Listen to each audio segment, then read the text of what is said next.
Up next, a well-known business owner is brutally attacked at work. There was a lot of blood on the floor, on the walls, on the door. Is it the work of a disgruntled employee? No one trusted him. He leaves due to stress.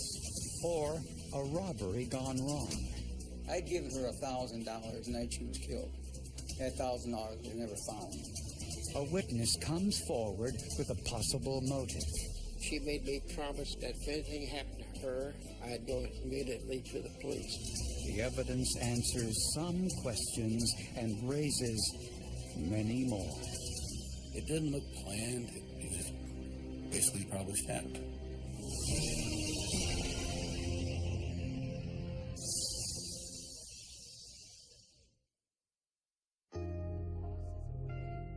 For years, George Hansen and Mary Ann Clibbery ran Zulu's Remodeling as business partners in Loves Park, Illinois.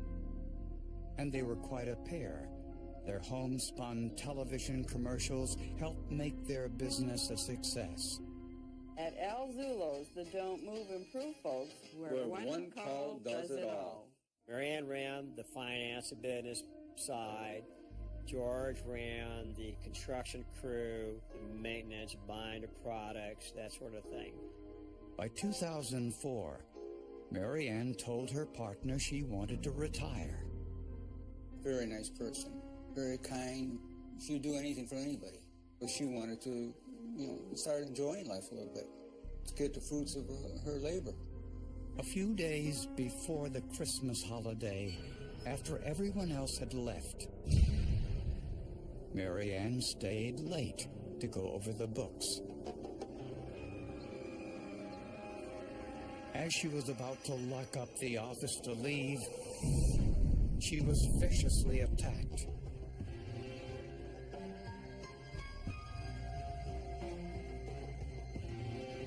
The next morning, her partner, George Hansen, and another employee found Mary Ann's body when they arrived for work. I saw all the blood around Mary Ann. I've never seen a dead body before, and nothing that horrible. Paramedics pronounced her dead at the scene. Every morning, you always I always went into her office to tell her to have a good day. And, of course, that's what you got back. And that's the last time I spoke to her. She had substantial head injuries, and the pathologist determined that she had suffered at least 3 blows to the back of her head. Crime scene technicians found some unusual clues. There was fresh blood on top of coagulated blood, which meant there were 2 separate altercations. I could tell that she was hitting the hallway first, at least twice. And when she went down, she was down for a minimum of 15 minutes before he knelt on her back and beat her at least 2 more times. Made you question why that person then would go back to her and beat her more. Mary Ann's purse was missing, an indication the motive might have been robbery. But nothing else had been taken from the office. We would expect anything of real value that individuals could carry would be missing. Nothing was missing from the business. Mary Ann was a 69-year-old widow, the mother of 5 grown children. I'm visually impaired.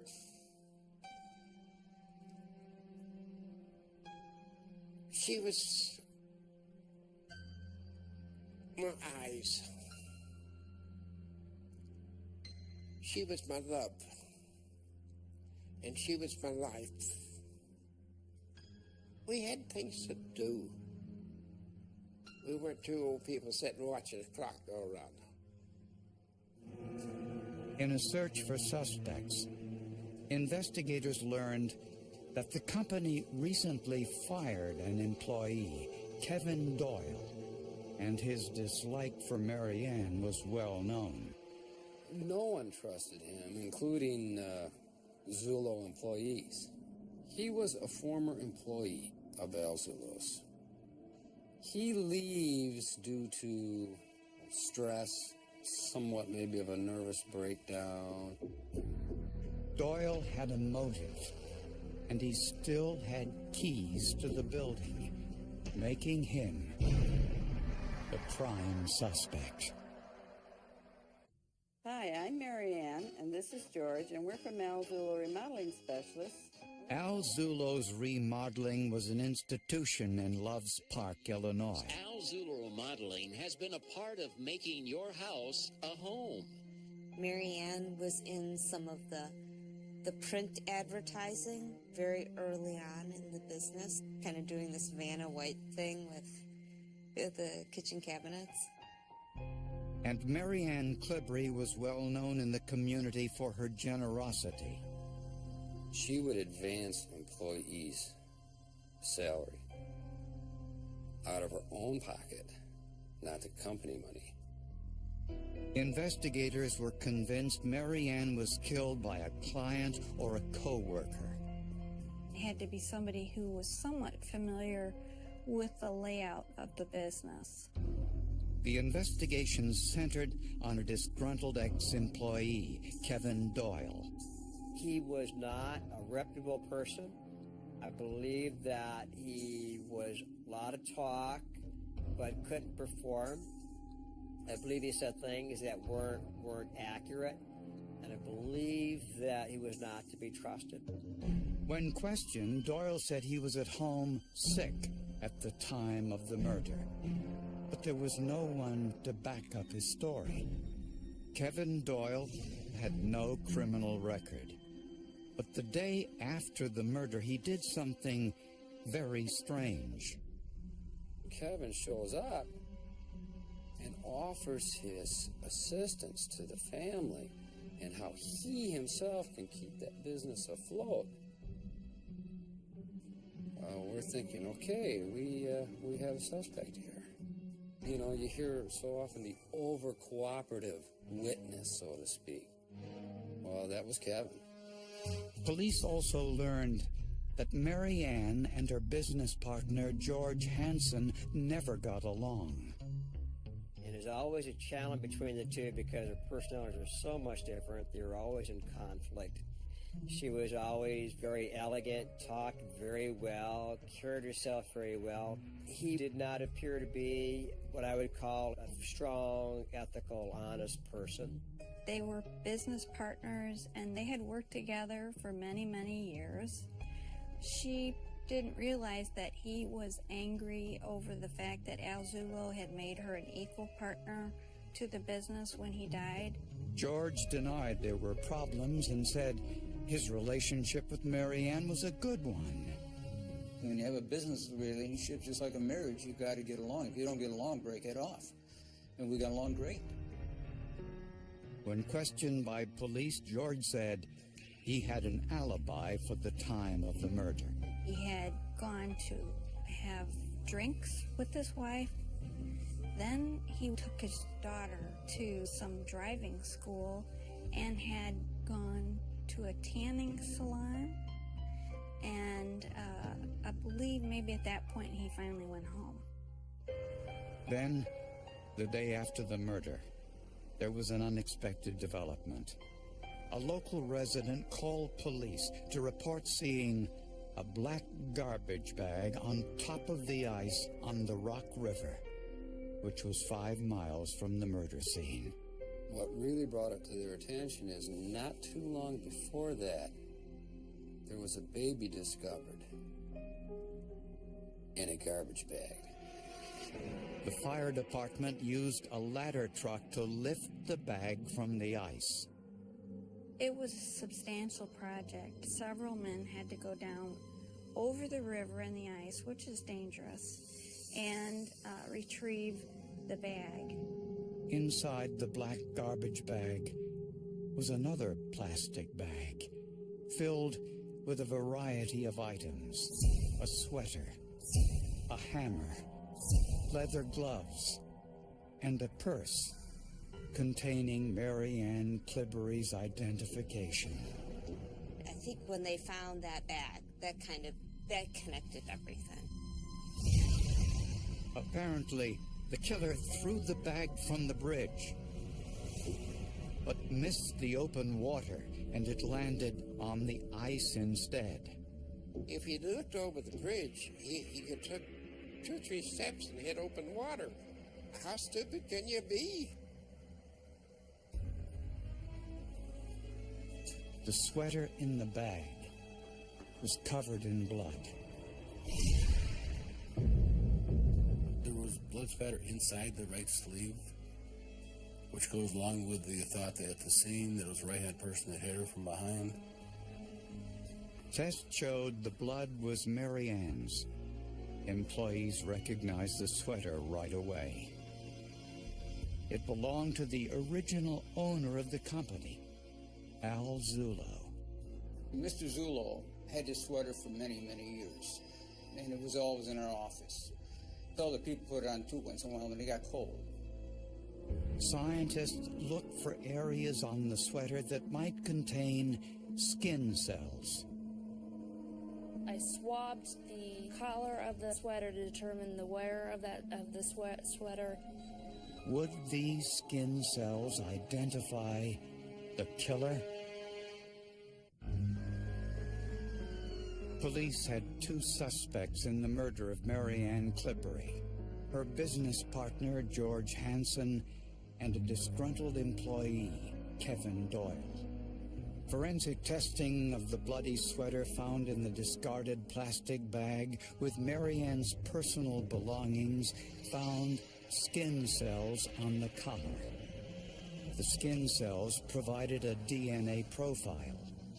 When I analyzed the swabbing of the collar to determine the wearer, it matched George Hansen's profile, and it didn't match anybody else's profile. But that didn't prove he was the killer. The sweater belonged to the original business owner, Al Zullo, and remained in the company closet. Other employees, in addition to George Hansen, occasionally wore it.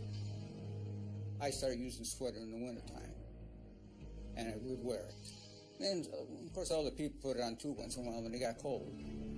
Then police discovered another bizarre piece of information. A forensic analysis of Mary Ann's coffee cup found a large amount of a prescription sleep medication. But Mary Ann hadn't been prescribed this medication. Shortly after drinking some coffee, she became very ill. This also happened after eating salads. She would fall asleep at her desk in the afternoons. When police asked who had access to Mary Ann's food, only one name surfaced. She would come in feeling fine in the mornings. George Hansen made it a point to hand deliver her coffee. Then, Mary Ann's boyfriend told police about a possible motive.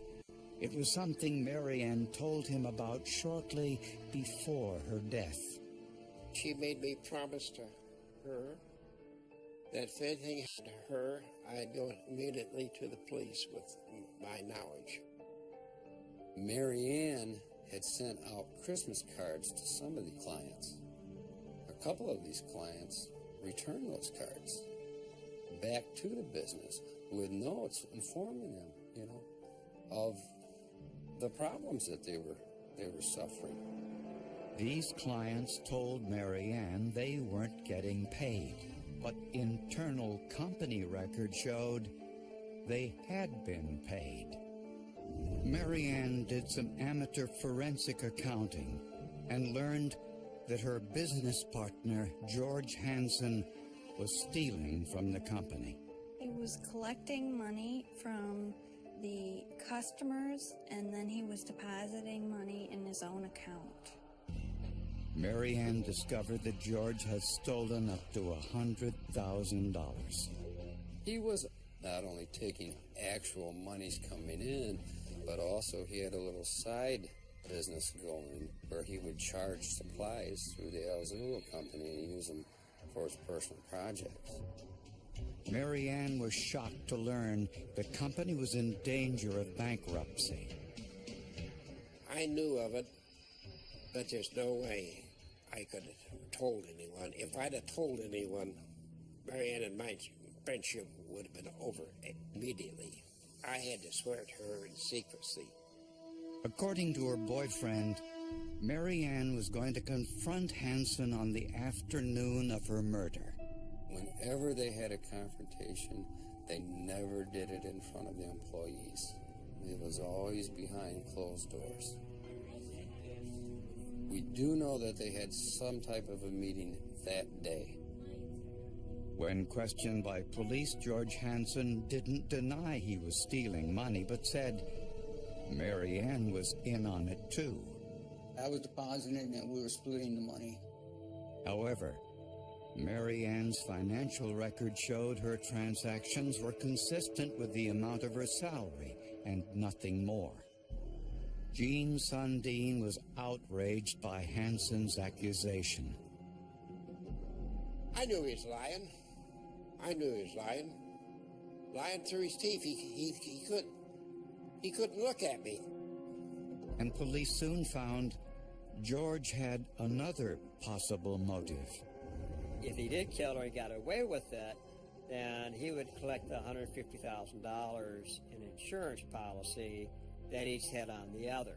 He was probably using this as a vehicle to generate the money to buy the business. Then police got another tip. On the day after Marianne's murder, a witness saw a man on the bridge over the Rock River. The evidence from Marianne's murder was found later that day on the ice beneath this bridge. The person who called the police saw this truck that kept driving by the bag, kind of like looking at it or trying to get it, and thought that that was just suspicious, so called the police. This truck was distinctive. It had vanity license plates that spelled out Zulo, the name of Marianne and George's business. And George was the only person in the company whose vehicle had these plates. What was so fascinating is when his car was searched, they found a large fishing lure, rope, and some other objects which would lead a person to believe that he was going to actually try to fish that bag from the bridge. Investigators needed to look closer at the items inside that bag to see if anything would prove Hansen was the killer. I did not kill Marianne. From the beginning, police thought Marianne Clibbery was killed by someone she worked with. That certainly helps our focus, knowing that this is an inside job, and that narrows the playing field down. George Hansen had a motive. Marianne could prove he was stealing from the company. She informed Hansen she was, in fact, going to go to the authorities over his business practices. Scientists analyzed the plastic bag, which contained the weapon used in Marianne Clibbery's murder. They put it in a sealed chamber filled with cyanoacrylate, fumes from superglue. These fumes stick to the oils in human fingerprints. I processed the items with fingerprint powder. This is just a fine black powder that I just dusted over the surface. The powder will adhere to the superglue developed fingerprints and make them visible. They found 3 distinct fingerprints and 1 palm print. Those prints matched George Hansen. Investigators also found gloves inside the bag, covered with Marianne's blood. DNA tests of skin cells left in the gloves also matched George Hansen. All of them had Marianne's blood on them, and and the gloves and the sweater had George Hansen's DNA on them as well. The DNA was proof. George was wearing the sweater and the gloves as the fatal blows were struck. And investigators found the source of the prescription sleep medication found in Mary Ann's coffee cup. We tracked down Mr. Hansen's sister, who signed a statement stating that she was sending him these pills. In return, he would give her like $25 a month. George Hansen was arrested and charged with murder. Prosecutors believe the motive was financial. They want to buy the business, didn't have the money, and so he's going to collect some insurance money on her as a business partnership and inherit the business or buy the business out, and their life goes on. Prosecutors believe Mary Ann waited until all the employees left before confronting Hansen with the evidence of embezzlement. Well, I see entries in your handwriting. The clients clearly haven't been paid. Of course they've been paid. She estimated he stole more than $100,000 from the company. He could either pay the money back, or Mary Ann was going to report him to police. Hansen, however, chose another option: murder. As Mary Ann was about to walk out through the back door, Hansen struck her in the head with a hammer.